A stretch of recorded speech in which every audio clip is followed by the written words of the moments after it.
Good morning. I'm in Paris. I've just left my hotel room, and I'm about to go on the tour of Paris. Let's go around and see what we can find. Come with me. Allez!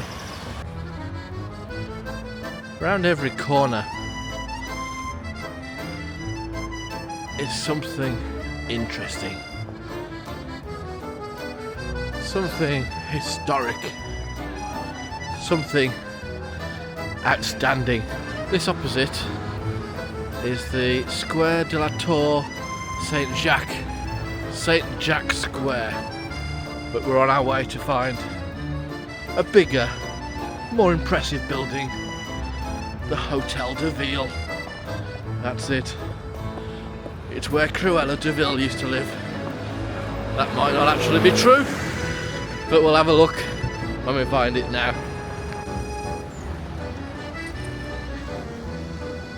It feels French, doesn't it? It feels French. It is French. It's November morning, it's Friday. It's just after 9 o'clock. Shops are opening up. We've got people buying their morning food from bakeries.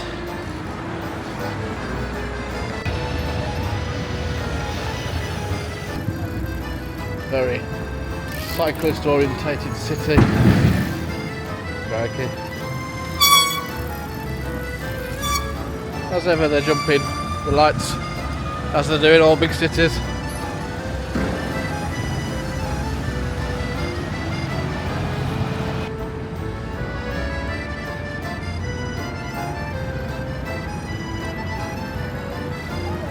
Taxi and the cyclists go past. This sign here talks about the history of Paris. Place de Grève. It's a place of the Roman Empire and the decline of life and the economic something else. I don't understand a lot of this. Autour de l'Hôtel de Ville. In 1789, the Place de Grève, a square that reached all the way to the Seine, was located more or less where the current Hotel de Ville stands today. This was mainly a working class environment. People came here to work, look for a job, as well as buy food to eat, participate in celebrations, and even attend public executions. The current Hotel de Ville did not exist in 1789. It was burnt down by the insurgents of the Commune in 1871. The original building that existed during the Revolution was much smaller and dated from the Renaissance. Even if the neighbourhood has transformed significantly, the neighbouring streets still carry many traces of the French Revolution, from the Grand Châtelet to the Saint-Gervais Church by way of the Hôtel Dieu and the Saint-Jacques Tower, which we saw earlier. And here's a picture of what it would have looked like many moons ago. It's big, isn't it? Look at that up there. That is astounding. At the top of the Hotel de Ville, you'll see the detail in the sculptures there. These dudes at the top. And then the inscriptions: liberty, equality, fraternity. France is very proud of their history, their past, and also their current. This is Paris. Something I recognise as I walk round is how stylish people are. People are dressed well. Not like me and my hoodie. But generally people are walking around. When I was out yesterday evening, people, they dress well. I saw some women out on the town. They were dressed sensibly but stylishly. The roads in Paris are a bit of a free-for-all at times. It is quite fun to watch. They're just going for it. I see here, it says that bit. Each area of Paris is split up into districts, and this is the 4th district here. We're going to go across onto the bridge. This is Pont d'Arcole, and look at this. How about that? Look how peaceful it is.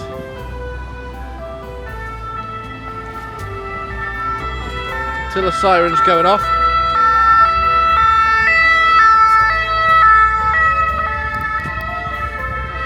These sirens are going off all the time in Paris. If you think London was noisy with the amount of sirens going off, Paris, that siren noise is grating. It makes you want to get out of the way. Literally, well out of the way. I do like a city that's based on a river.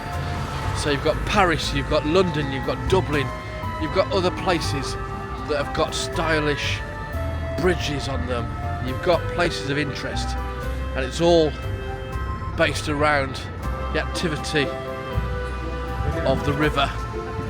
Here is the River Seine. I'm not going to make a joke about Seine yet, but watch out for that. There'll be some later. Here you've got boulangerie, and look at all these sandwiches.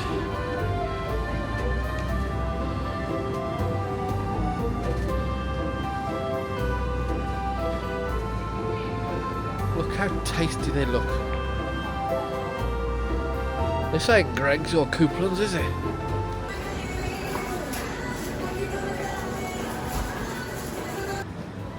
This is something completely different. Look at these. So colourful.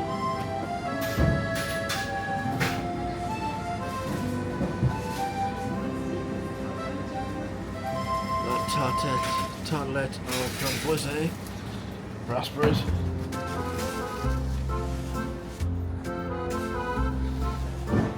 It does feel like you're walking back into a textbook at school learning French. Où est la boulangerie? Où est la piscine? Swimming pool. Où est la pâtisserie? La pâtisserie est ici.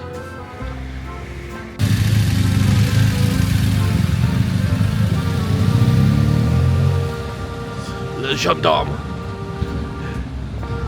So I remember all these French phrases from back in the day. And just look how nicely laid out some of these places. Just having a bit of class, a bit of quality. And strangely, having seats outside places. If you've got coats and scarves and hats, because so many people in Paris like to smoke, they like to be outside. It's a bit cold for me to be outside, sat outside anyway, but if there's a need for it and the locals want it, great. I like that even for small roads they have the crossing marks and the zebra crossings across the roads. I like the flags up. There's pride, there's nods to the history. This building here is a magistrate's court. But if we turn around and have a look here, yeah, it looks official and legal, but it's stylish too. It has a charm to it.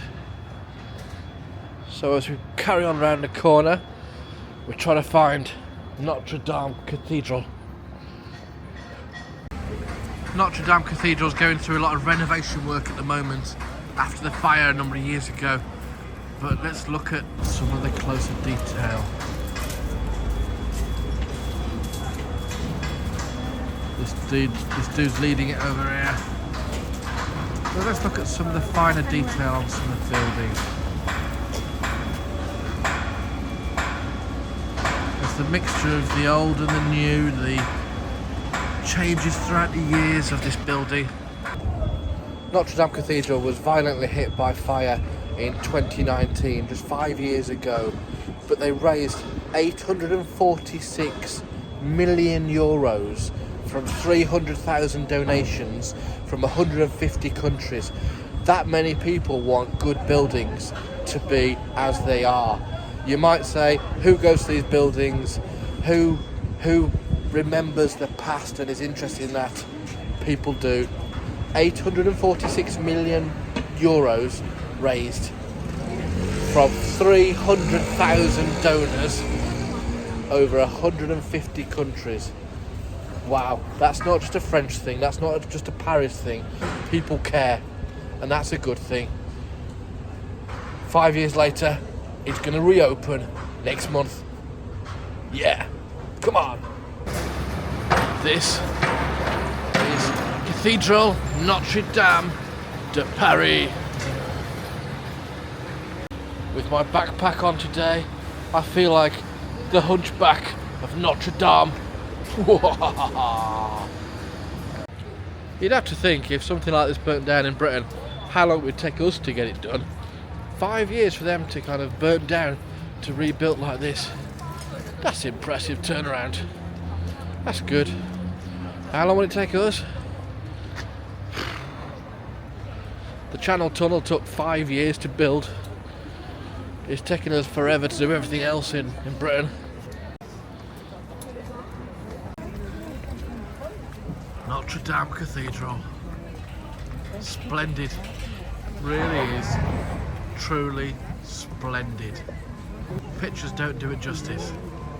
That is amazing. Let's look at some of the detail here. That window there, let's go a bit further. Statues.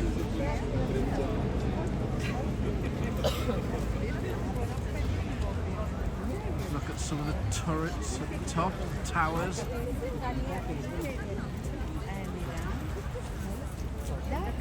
This is amazing.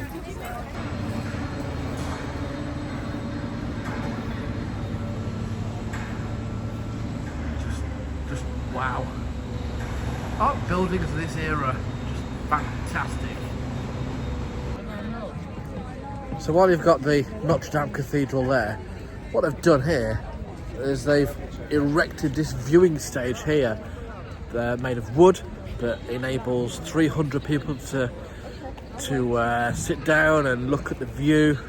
There's people taking photographs, getting photos with their partners, enjoying the wonder that is the Notre Dame Cathedral. Here you've got the archaeological crypt of things that have been found in the river. It's crazy, this. It's mad. It's literally called insane. I do like that. Walking across the Petit Pont Cardinal Lustiger. It's a little bridge and it's named after one of the local cardigans or something like that.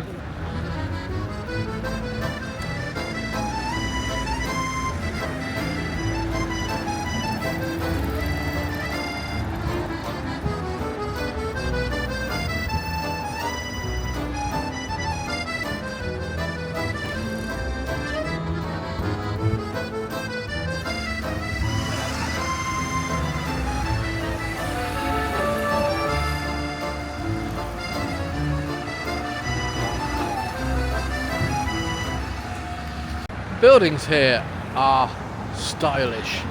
You've got St. Severin's Church there. It's just huge. It's just huge. Huge. Massive. That is a large building. And then next to this you've got an elementary school. Rue Saint-Jacques this road is. École Élémentaire Mixte. Ville de Paris. Then we go up here, you've got pharmacies, you've got restaurants, you've got bars. It is a stylish place. Though I have noticed all the pavements are wet first thing in the morning. Now that's not just from rain, I don't think, because it's not wet there. I think they deliberately water the pavements.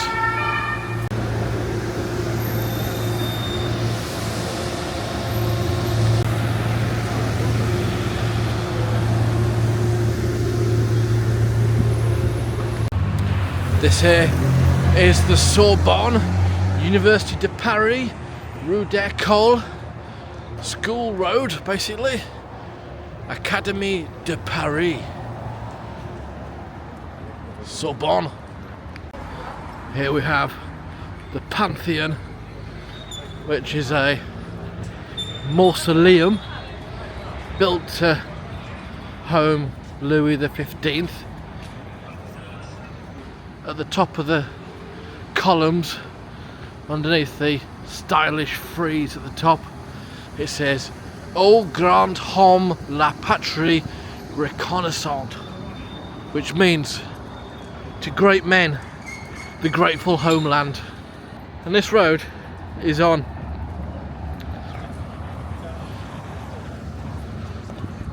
Rue Soufflot, who was the architect of the Pantheon here. He lived from 1713 to 1780, but you already knew that already. I bet you did. So here it is. I do like these stylish tables outside here. This is what's on offer for breakfast.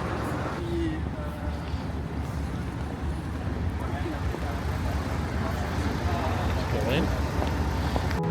This is Luxembourg Gardens, Jardin de Luxembourg, Paris.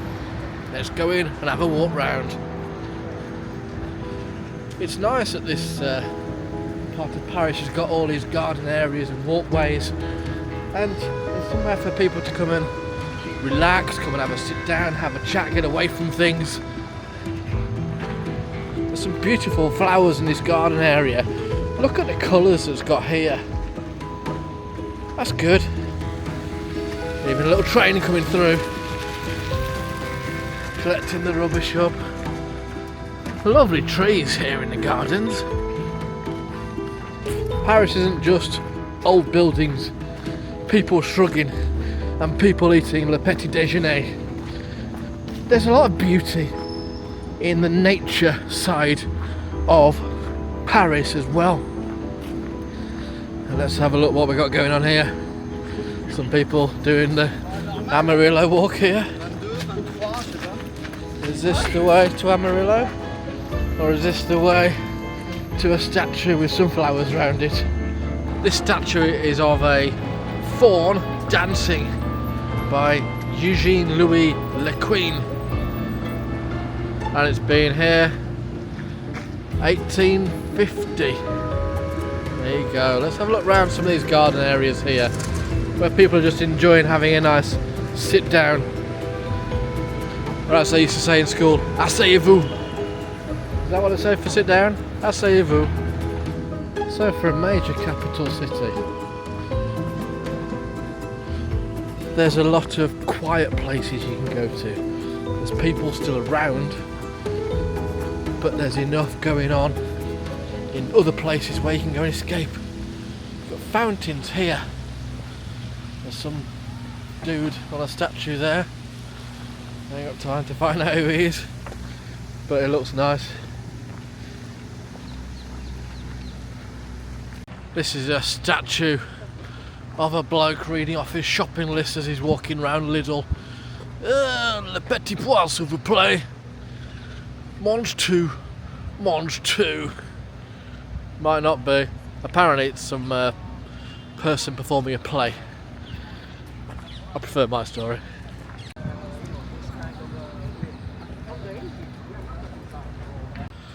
The French language is so beautiful to hear. I do like hearing other countries speaking. I mentioned that when I went to Wales recently, and how it trips nicely. It's a nice thing to hear, the Welsh language, and likewise the French language here. You hear them talking, it's more rhythmic, it's more, I don't know, stylish. Sorry English people. Ours isn't quite the same. Still good, but yeah, French is good. I like it. One good thing about Paris is you just stumble across little areas like this, which are just wow. Entering the zone touristique, which means watch out for them pesky English people.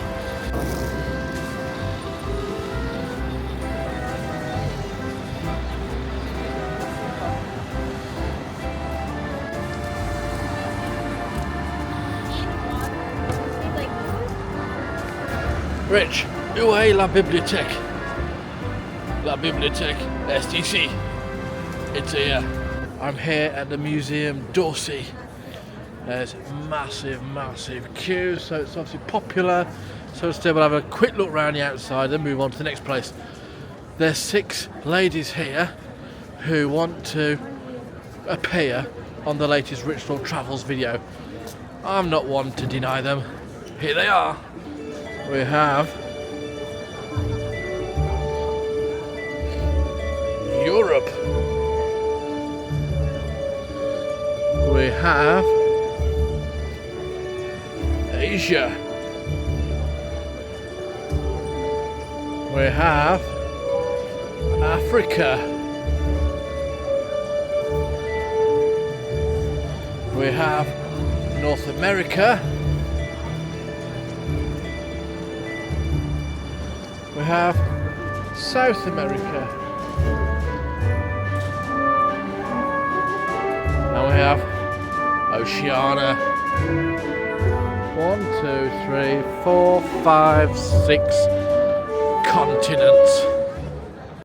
And here we have the Museum Legion d'Honneur. Apparently. They have some animals around here as well. Look at this one. It's an elephant. What else we got? There's a rhino around here. Here we have a rhino. This is Ronnie the Rhino from Leeds. Or it could be from Nantes in 1878. Next to Ronnie the Rhino. It's quite right that by the Museum d'Orsay we have a horsey outside it.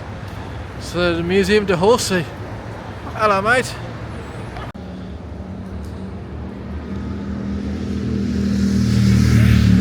It's busy. There's pedestrians, there's cyclists, there's taxis, there's cars, there's buses, there's even tuk-tuks, but more than that, there's boats as well, here by the River Seine.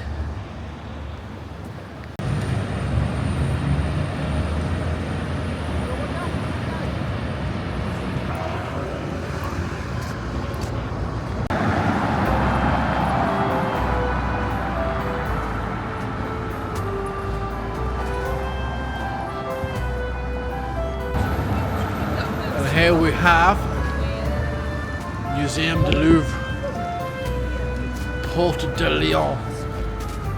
That's the lion's entrance for the Louvre. Let's go in through here and see what we can see.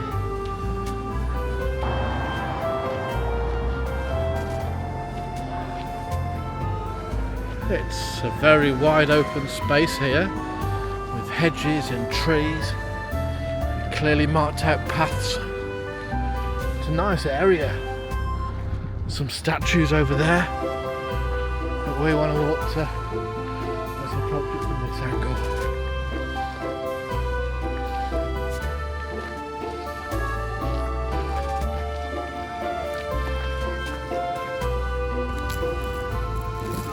I've walked in through the entrance to the grounds. You can see that big old famous Eiffel Tower over there in the distance. But what we've come to see is this way. We have entered the grounds of the Louvre.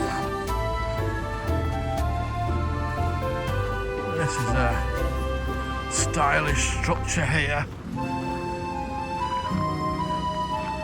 That's pretty cool, isn't it?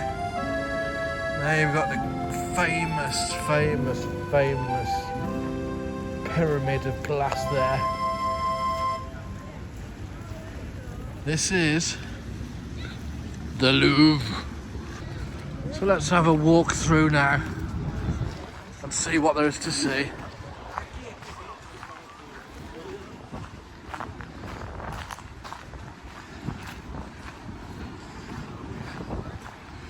It is an outstanding sight, not just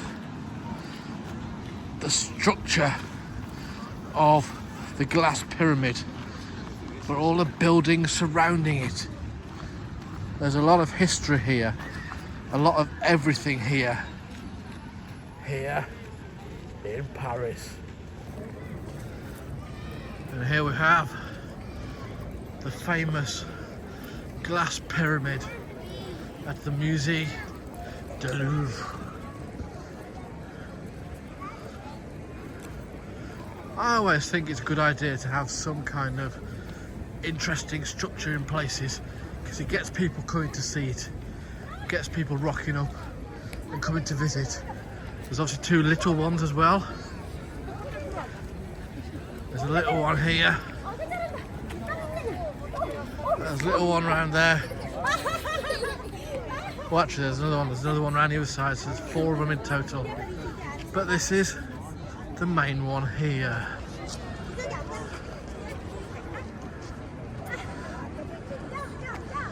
Ladies and gentlemen, Le Louvre.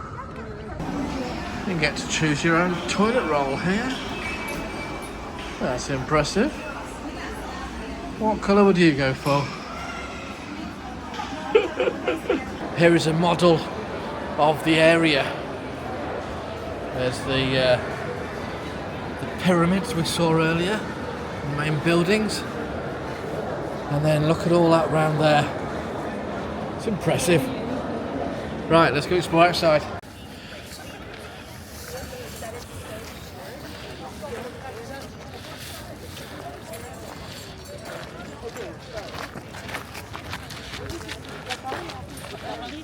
They have lots of strange artwork and sculptures in Paris. This one's called Help, I've Fallen Over. So here next to the London Eye, you've got all these little fountain areas and the gardens of the Louvre. And as we proceed along here towards the Place de la Concorde to see where the big aeroplane was. There's a fair few runners that are coming around here. It's so flat, this area, next to the fountain here. All these seats here for people just to sit and enjoy watching the water. Again, Paris has got quite a few areas where you can just come and escape the hustle and bustle and just sit and enjoy. And that's something I recommend as well. As I walk through this area, I'm just pleased to see how many trees there are. Yes, there's a lot of scope for just sitting and enjoying nature, sitting amongst the trees, the grassed areas, watching the fountains.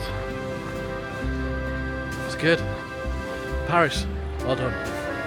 This here is Place de la Concorde.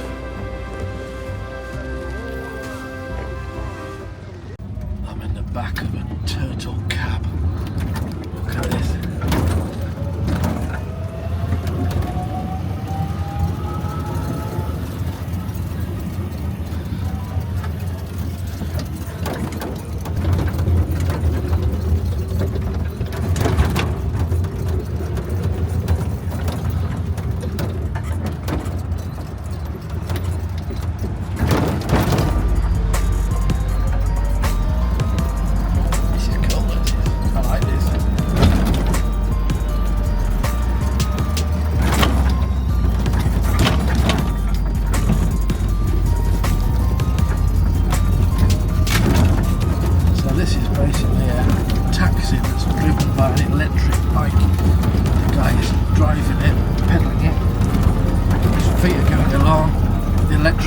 is assisting him as well, which is good.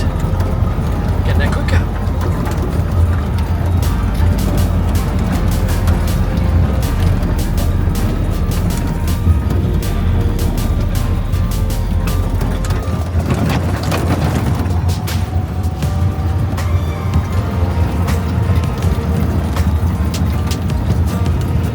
So it's €12 for 2 miles from where we were when we Place de la Concorde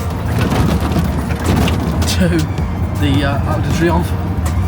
It's not something I wanted to walk. Over here on the left is the Grand Palais. Stop at the traffic lights even though we're a cyclist.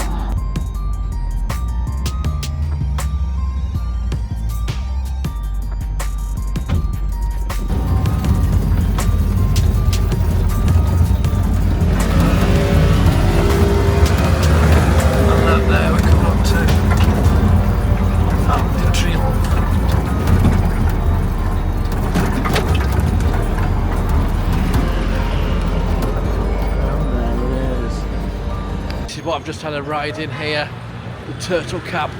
Here it is. So it's cycling, and the electric motor takes it to go even faster. It's good. And this is where he's brought me. He's brought me to this place here, the Arc de Triomphe. And they're off.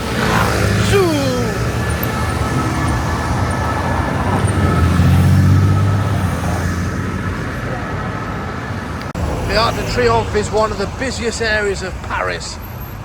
The roads are crazy. They are mad. People are driving all over the place. People are trying to cross the roads, and people are just doing whatever they need to do to get by. There's 3 lanes, 4 lanes worth of traffic, and people are wanting to go where they want to go as quick as they want to go. You may have heard of Charles de Gaulle, but who was he? He lived from 1890 to 1970, and this is who he was. He was president of the Republic of France from 1958 to 1969. Charles de Gaulle. Now I'd heard about the traffic at... That was close. I'd heard about the traffic here at Arc de Triomphe being a little crazy round this roundabout. But within seconds of arriving, I nearly saw an accident. There's what, 5, 6 different lanes, people carving across 3 different lanes, horns going off aplenty, and as vehicles are just stood in the middle of it all. This should be on telly. There should be a webcam up here, live on YouTube, where everyone can watch how crazy people drive here round the Arc de Triomphe here in Paris. There's people indicating and they go in different directions. There's people in the second lane from the middle indicating to go right, even though they're not. There's people indicating left, even though they're going straight on. Does anybody know what they're doing round here when they're driving? Is it all just guesswork? You've got to, oh blimey, dude. You must have a heck of a lot of, I don't know, bravery, stupidity, whatever it is, to drive around here. This is crazy. There's not enough mirrors on these cars for people to look at and see. It's just wow. Behind me is the Yves Saint Laurent Museum. Yves Saint Laurent Museum here in Paris. Très bon. Behind me is the Flame of Liberty, a gift from America to Paris in the 1880s. But why is it called the Flame of Liberty? Well, I shall tell you, because behind me is an exact replica of what is being held by the Statue of Liberty in New York. And that's why it is the Flame of Liberty. because it's off the Statue of Liberty. There. There's also something else significant about this Flame of Liberty here. It was underneath this, in the underpass down below, which we'll have a look at shortly. But it was under here, at the Place de Alma, on the 31st of August 1997, when Princess Diana, the Princess of Wales, tragically died in a car accident. So this monument here has been a place of meditation in her memory ever since then. Diana, Princess of Wales. And as a mark of respect, they've put this sign up here, Place Diana, 1961 to 1997, Princess de Galles, which is the Princess of Wales. And there you have the Eiffel Tower in the background there. The Flame of Liberty here. The underpass, the tunnel here where she met her death. And the messages to Princess Diana. She really did touch the people.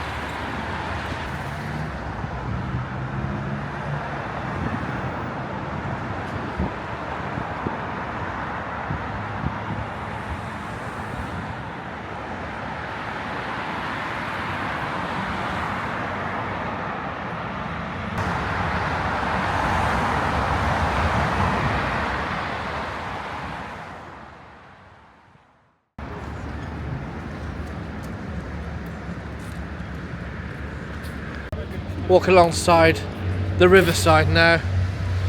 You see the boat going along there, people dining on there. You've got the Brigitte Bardot boat down here.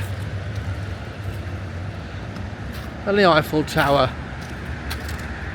Bit misty there at the top. These tree-lined walkways alongside the riverside on both sides just shows how much importance the city places on nature, on trees, on grassed areas, places to sit, places to enjoy, not just concrete like in a lot of places. I found myself on a film set. This guy's being filmed here. Looks like it's for some show or something. And that's got the Eiffel Tower in the background. It's pretty good, in it, even in the mist at the top there. So never mind them professionals. Click subscribe for Rich Lord Travels. Merci beaucoup. Oui, oui. Here we have the Conservatoire for Rachmaninoff. Wow. How do we cross the road? Attendez le signal pour traverser. Press the button, it says appel on register. And you're going to wait for the green man to turn up over there. And then we can cross. That is green. We're here at the Trocadero. We've got the Trocadero buildings here. And you've got Tour Eiffel in the middle. Let's have a look at you now. If you're coming to Paris, which after this video I really do hope you do come along, but I definitely recommend, if you want to come and see the Eiffel Tower, which if you're here you probably do want to see it, come into the Place de la Trocadero. It's up on the hillside opposite the Eiffel Tower, so you get a better view of it, which I'm about to show you now.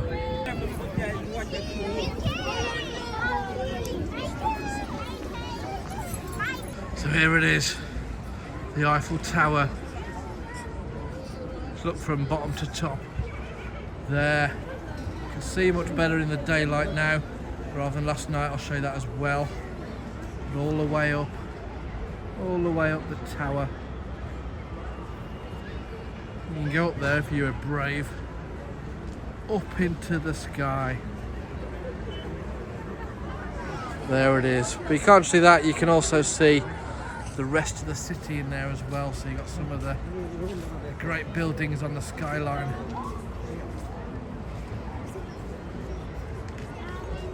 It's a lovely skyline.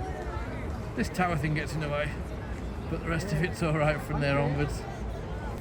There's the Trocadero buildings themselves as well. They are very stylish. If I had more time, I'd go in them and have a walk round. Look at the museum exhibits in there.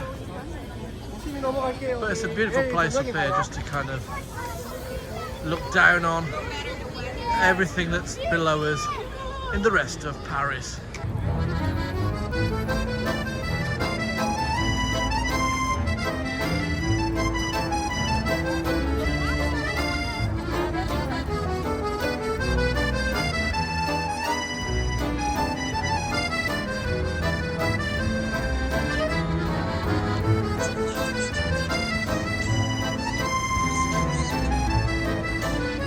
So here seems a good point to end today's video. Thank you for coming with me on the Rich Lord Travels tour of Paris. Thank you for watching. Don't forget, click subscribe, or we'll send lots of French people across to come and give you their French meals, their snails and frog's legs, etc. So thanks for watching. Click subscribe. See you soon. Au revoir.